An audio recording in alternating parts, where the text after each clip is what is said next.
Hi friends, welcome to our channel. Brahmamudi serial next ఎపిసోడ్లో ఏం జరగబోతోందో ఈ వీడియోలో చూసి తెలుసుకుందాం.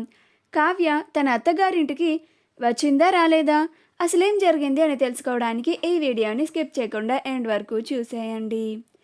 రాజ్ జరిగిన దాని గురించి తన గదిలో ఉండి ఆలోచిస్తూ ఉంటాడు. అప్పుడే రాజ్ అంతరాత్మ బయటికి వస్తుంది. అప్పుడు రాజ్ తన అంతరాత్మని చూసి, వచ్చావా, ఇంకా నువ్వు రాలేదేంటా అని అనుకుంటున్నా అని అంటాడు. అప్పుడు తన అంతరాత్మ అలానే రాజ్ని చూస్తూ ఉంటుంది. అప్పుడు రాజ్, అను, ఇక నువ్వు నన్ను బ్లేమ్ చేసేది నన్నేగా, తప్పంతా నాదేగా, నేనే కావాలని కావ్యని అన్ని మాటలని గెంటేశానని అను ఇంకా మొదలు పెట్టవేంటి అని అంటాడు. అప్పుడు రాజ్ అంతరాత్మ ఏం మాట్లాడకుండా మౌనంగా ఉంటుంది. అప్పుడు రాజ్, ఏం మాట్లాడవేంటి, సరే ఎంతసేపు అలా చూస్తావో చూడు, నేను కూడా మౌనంగానే ఉంటాను అని అంటాడు. అయినా సరే రాజ్ అంతరాత్మ అలానే మౌనంగా ఉంటుంది. కావ్య కూడా జరిగిన దాని గురించి తన గదిలో నిద్రపోకుండా ఆలోచిస్తూ ఉంటుంది. అపర్ణ వాళ్ళ గదిలో నిద్రపోకుండా రాజ్ కావ్యల కాపురాన్ని ఎలా సరిచేయాలా అని ఆలోచిస్తూ ఉంటుంది. ఈలోగా సుభాష్ వచ్చి, అపర్ణ ఇంకా పడుకోలేదా అని అంటాడు. అప్పుడు అపర్ణ, నా గురించి మీకు అంత కేరింగ్, అంత కన్సర్న్ ఉంటే, నేనంటే అసలు ప్రేమ ఉంటే మీరు తప్పు చేసేవాళ్లే కాదు, అసలు మీరు నాతో మాట్లాడకండి అని మొహం తిప్పుకుంటుంది. అప్పుడు సుభాష్, అదేంటి అపర్ణ అలా మాట్లాడుతున్నావేంటి, నువ్వంటే నాకు చాలా ఇష్టం, అప్పుడేదో ఒక తప్పు చేశాను, దాన్ని పట్టుకొని ఇన్ని రోజులు నన్ను ఇంతకాలం దూరం పెడుతూనే ఉన్నావు అని అంటాడు. అప్పుడు అపర్ణ, మీరు మన కాపురం గురించి కాకుండా ముందు మన కొడుకు కోడలి కాపురాన్ని ఎలా సరిచేయాలో అది ఆలోచించండి, నాకు అందుకే నిద్ర కూడా పట్టడం లేదు అని అలానే కూర్చొని ఆలోచిస్తూ ఉంటుంది. అప్పుడు సుభాష్ కూడా, నాకు అదే అర్థం కావడం లేదా అపర్ణ, వాళ్ళిద్దరినీ ఎలా కలపాలో అస్సలు ఆలోచనే రావడం లేదు అని అంటాడు. అలా సుభాష్ అపర్ణలిద్దరూ ఆలోచిస్తూ ఉంటారు. రాజ్ అంతరాత్మ రాజ్ని, నువ్వన్న మాటలకి నీకు కొంచెం కూడా గిల్టీగా లేదా అని అంటుంది. అప్పుడు రాజ్, గిల్టీయా, గిల్టీ ఎందుకు, నేనేం తప్పు చేయలేదు కదా, నేను అసలు తప్పు చేయను, ఎవరైనా తప్పు చేస్తే అస్సలు క్షమించను అని అంటాడు. అప్పుడు రాజ్ అంతరాత్మ, ఏంటి తప్పు చెయ్యవా, అసలు తప్పు చేసిందే నువ్వు అని అంటుంది. అప్పుడు రాజ్, ఏంటి నేనేం తప్పు చేశాను అని అంటాడు.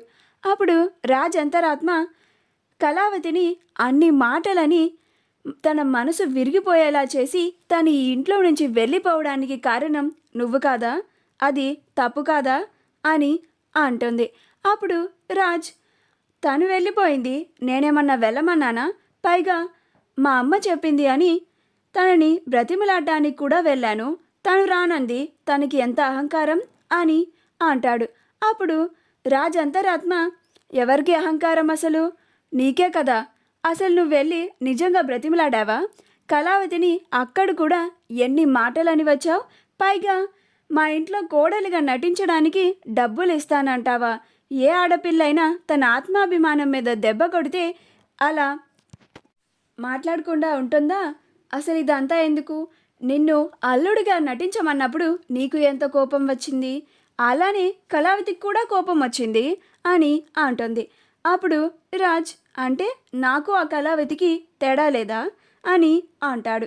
నేను ఈ దుగ్గిరాల ఇంటి వారసుణ్ణి, నన్నే అంత మాట అంటుందా అని అంటాడు.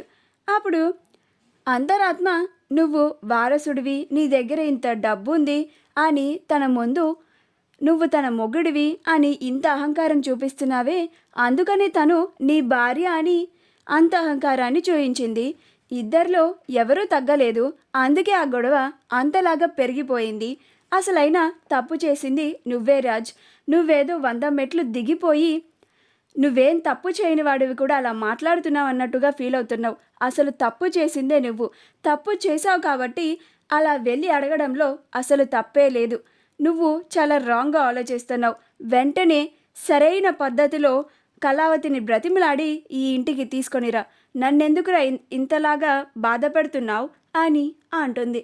అప్పుడు రాజ్ కళావతిని తీసుకురావడానికి ఇవాళ వెళ్ళిన ప్రయత్నం చాలు, నన్ను అన్న మాటలు చాలు, ఇక నేను ఆ కళావతి మొహాన్ని నా జీవితంలో చూడను, నాకు అలాంటి భార్య కూడా వద్దు, నేను ఇలానే ఉండిపోతాను అని అంటాడు. అప్పుడు రాజ్ అంతరాత్మ, అంటే నా జీవితం మొత్తం ఇంకా భార్య లేని మొగుడు పరిస్థితేనా? ఏంట్రా ఇలా ఉన్నావు నువ్వు? అయినా ఒక్క మాట చెప్పు, నిజంగా నీకు కళావతి అంటే ఇష్టం లేదా అని అంటుంది. అప్పుడు రాజ్ ఇష్టం లేదు అని అంటాడు. అప్పుడు అంతరాత్మ, ఒక్కటి గుర్తుపెట్టుకోరోయ్, నేను నీ అంతరాత్మని, నీ గురించి నాకు అన్నీ తెలుసు అని అంటుంది. అప్పుడు రాజ్, మరి నీకు అన్నీ తెలుసు అన్నప్పుడు నన్నెందుకు అడుగుతున్నావు? ఇష్టం లేదు అంతే అని అంటాడు. అప్పుడు అంతరాత్మ, నీకు కళావతి అంటే ఇష్టం ఉంది, కానీ పైకి తన పైన కోప్పడుతూ ఇలా గొడవలు పడుతున్నావు ఎందుకని అని అంటుంది. అప్పుడు రాజ్, తను తప్పు చేసింది కాబట్టి ఇంట్లో మొగుడిగా 4 మాటలు అన్నాను, దానికి ఈ ఇంట్లో నుంచి వెళ్ళిపోవాలా అని అంటాడు. అప్పుడు అంతరాత్మ, ఒక విషయం చెప్పురా, నిన్నే కళావతి అన్ని మాటలంటే నువ్వేం చేస్తావు అని అంటుంది. అప్పుడు రాజ్, నన్నెందుకు అంటుంది? నన్నంత ధైర్యం ఆ కళావతికి లేదు, నేనైనా ఆ కళావతిలాగా మా అమ్మని ఒక్కదాన్నే వదిలేసి ఎక్కడికి వెళ్ళను, అలా కేర్లెస్గా అస్సలు ప్రవర్తించను అని అంటాడు. అప్పుడు ఆ అంతరాత్మ, కళావతి కూడా కేర్లెస్గా ఏమీ ప్రవర్తించలేదు, మమ్మీ చెప్తేనే అక్కడ నుంచి ఆఫీస్కి వెళ్ళింది, దీంట్లో కళావతి తప్పేమీ లేదు, మమ్మీకి అలా జరుగుతుందని కూడా అసలు ఎవరు ఊహించరు కదా, నువ్వు ప్రతిదానికి కళావతిని తప్పు పడతావేంటి? అసలు నీ భార్యని నువ్వెప్పుడు అర్థం చేసుకున్నావనిరా అని అంటుంది. అప్పుడు రాజ్, నేను అర్థం చేసుకున్నాను కాబట్టే కళావతిని బ్రతిమలాడి ఈ ఇంటికి తీసుకొని రావడానికి వెళ్ళాను అని అంటాడు. అప్పుడు అంతరాత్మ, మరి నాకు ఆ కళావతి అంటే అసలు ఇష్టం లేదు, నేనే 100 మెట్లు దిగి వెళ్ళాను, ఏదో కళావతిని ఇంటికి తీసుకురావాలి అని నిజంగా కోరుకొని వెళ్ళినట్లు మాట్లాడుతున్నావేంటి అని అంటుంది. అప్పుడు రాజ్, ఇంకా నాకు నిద్ర వస్తుందని దుప్పటి కప్పుకొని నిద్రపోతాడు. ఉదయాన్నే కావ్య కాఫీ తీసుకొని వచ్చి, పెళ్ళామంటే ఇష్టం లేని మొగుడు గారు అని లేపుతుంది. అప్పుడు రాజ్ కళ్ళు తెరిచి, ఏంటి నువ్వా అని ఆశ్చర్యపోతాడు. అప్పుడు కావ్య, అవును నేనే అని అంటుంది.